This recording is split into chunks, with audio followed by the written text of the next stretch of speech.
Good morning. I'm Gary DeWaal, and this is Bridging the Week for April 15th through 19th, and today is April 22nd, 2019.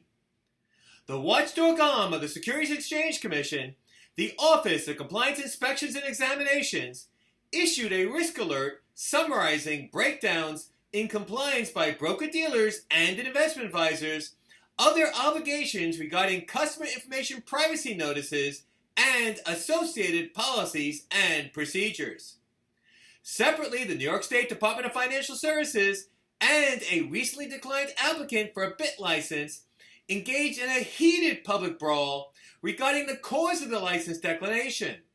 It was not commensurate with the excitement of the 1975 Thriller in Manila between Muhammad Ali and Joe Frazier, but the fireworks were extraordinarily dramatic by the standards of ordinary regulatory interactions in a non-litigation setting. Today is Earth Day. Remarkably, I co-led a celebration in Farmingdale, New York of the first Earth Day 49 years ago. We picked up a lot of trash in the woods behind my high school. So we may all do something to constructively help our planet today. Let's get started. The Office of Compliance Inspections and Examinations of the Securities and Exchange Commission issued a risk alert describing issues it detected during recent inspections at SEC-registered broker-dealers and investment advisors regarding privacy notices to customers, as well as policies designed to safeguard customer records and information.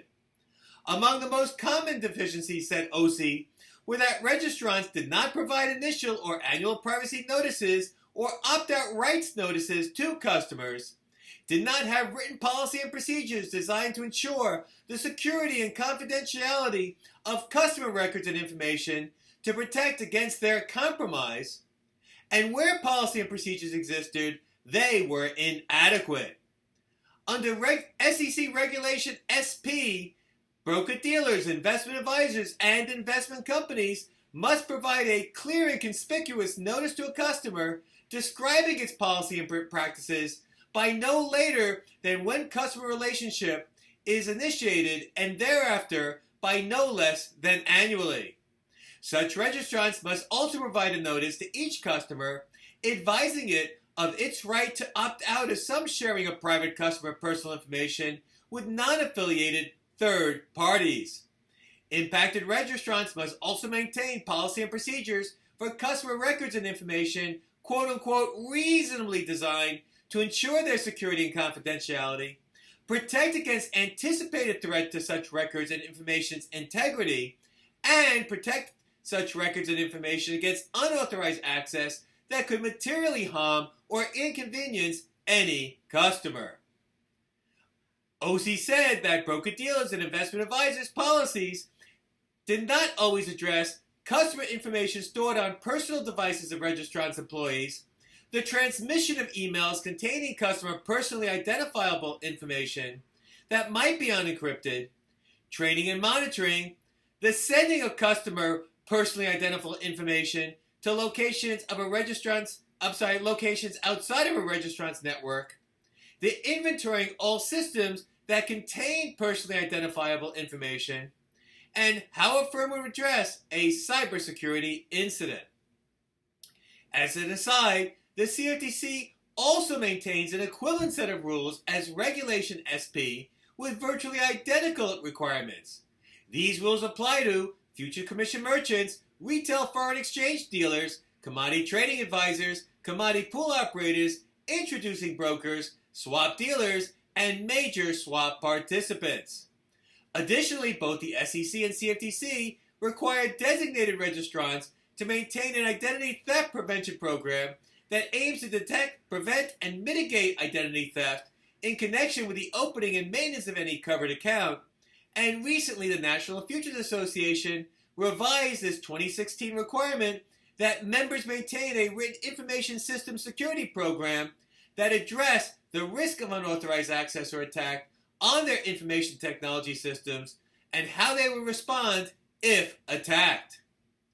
The consequences of not complying with specific regulatory edicts regarding customer information protection and not responding to cyber hacks in a manner deemed appropriate by a regulator can be expensive, plus additionally result in reputational harm.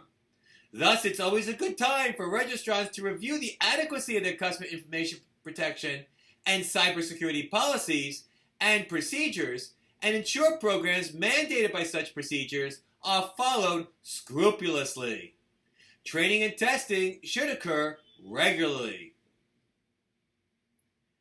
And finally, in an extraordinary public sparring match through CoinDesk's daily blog site on April 18, 2019, the New York State Department of Financial Services provided further insight into why 2 weeks ago it suspended Bittrex Inc. from operating in New York as a crypto asset exchange and denied it a bit license and money transmitter license. In response, on the same blog, Bittrex attacked the New York State Department of Financial Services for, quote, overstepping its regulatory authority and changing rules and guidelines on the fly, end of quote.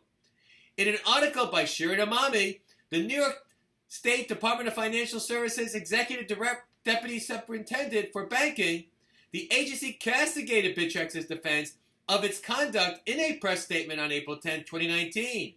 Ms. Amami claimed that Bittrex's defense, quote, continues to misstate the facts and it presents a misleading picture about the denial, end of quote. Ms. Amami said that Bittrex's initial applications for licenses contained, quote, many deficiencies, end of quote, although New York State Department of Financial Services, quote unquote, repeatedly advised Bittrex of regulatory requirements and how it could address its application's weaknesses. Ms. Amami claimed that Bittrex's response to the Department of Financial Services suggestions were generally rejected. Bittrex has generally disputed New York State's Department of Financial Services' new allegations and concluded that, quote, the actions of the Department of Financial Service show that it was focused on retribution rather than customer protection, end of quote. In particular, Bittrex claimed that the Department of Financial Services' criticism that its transaction monitoring system was manual was disingenuous. Under applicable rule, noted Bittrex, transaction monitoring may be manual or automated. Ouch! I wonder who will be left standing after round 3. Well, that's it for this week's edition of Bridging the Week.